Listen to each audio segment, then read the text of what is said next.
I think it's just better that we didn't have to play it tonight. And I don't know what time they play Boston College. They got to come back. Right now, yeah. So anybody who plays in these games on Monday is going to be a quick turnaround, right? So, and really, truthfully, sometimes all that other stuff's overrated. Be honest with you, we know how we're going to guard. Okay, we know our plays. We know how we're going to play. We got to do a great job of getting our game plan into the game on our terms, on offense and defense. If we can do that, we'll have a chance. If we don't, we won't. And I guarantee you that Coach Davis is telling his team the same damn thing. I think we've had 110 practices or something like that since June, if I remember from practice yesterday. It's a lot of practices, right? So tomorrow will just be walk through film, get on the bus, go to Chapel Hill, sleep, get up, go to shoot around, play the game, and then have 9 days off. And I got to go recruit. Great. Coach, you mentioned Louisville's 25 two-pointers. I know we've talked a lot about threes, but Louisville had 36 points in the paint compared to Wake's just 18.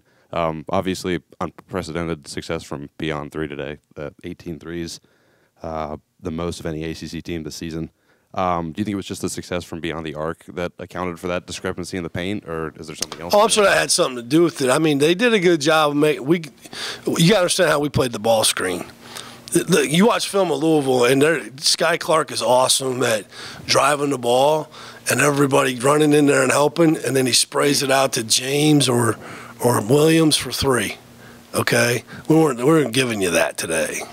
We guard the ball screen 2-on-2.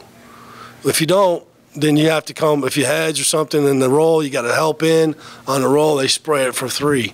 We just chose not to guard it that way. So a lot of those baskets were tough twos. Now some of them weren't. Like Trey White, he was a beast around about. He could back you in there. Mike James can back you in there. But those guys are really good players. There's going to be a lot of guys in our league that can't guard those guys. I've been really, really impressed with them, and with the maturation of Brandon. He's got. We doubled Brandon. Do you think we doubled Brandon last year? No, didn't even think about it. He caused us to double him. And then we pulled it off late because I didn't want to give up threes. So some of it is how we were guarding them schematically, and some of it was where they were getting to. And I tipped my hat to them. They did a good job, man, of making those shots, because those shots are not easy shots. I'd rather make them make shots off the dribble than catch and stick. And you saw us catch and stick today. Pretty good at it. A lot of those shots weren't off the dribble. And so, yeah, I think it's more of that than anything. Steve, just your general thoughts on going to Chapel Hill Monday, playing what's considered the cream of the crop of the ACC. Oh, definitely. Country, and it's your only shot at him this season. First of all, I think Hubert's done as good a job as anybody in the country. Watching his team play, and this was early, I saw him play Oklahoma, and I said to my wife, I said, they are connected. They like each other. They care about each other. I want to get back to that in a second. That made me think of something. But really, really impressed with their chemistry, and then the speed at which they play at. I remember the first time I played Carolina, it was back in the NIT preseason when Roy was coaching. He had Tyler Hansborough and Lawson, and they're awesome. I can't remember all the guys. I had so many. But one thing I could not. It shocked me how fast they got the ball down the court on a made basket. I was like, what the heck?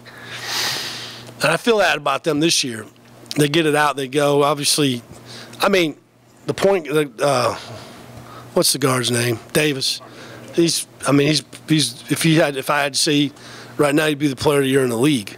He's playing phenomenal, and it's not like Baycott ain't either. Okay, but then Cormac's really helped them, and the guy they got from Ingram, the guy they got from Stanford is a monster. Okay, I'm forgetting somebody, but they're good, and they're well coached, and they like each other. The thing about playing for each other, that was a big thing. Thursday after practice, I sat down with the starters myself, and I gave them some numbers that I pulled out of the last three games. That, some were good, some weren't. And the last thing, but the point of the message was this: I wouldn't want to coach any other starters in the country than these 5. In fact, they might someday. They might be the best 5 I've ever coached. I don't know. We'll see. But they have to play for each other. They're great guys. They like each other. I know they do. But we were getting a little too sticky with the ball. And that was my message. Like, just play for each other, man. Love each other. Play for each other. And the ball will find the open man. And it did today. And, we just got to continue, on that path. So, but I don't know if there's anybody, maybe UConn, I don't know, that as good as North Carolina is right now. And they got good guys off the bench, too. I like that Washington kid. I always have. He's a really good player.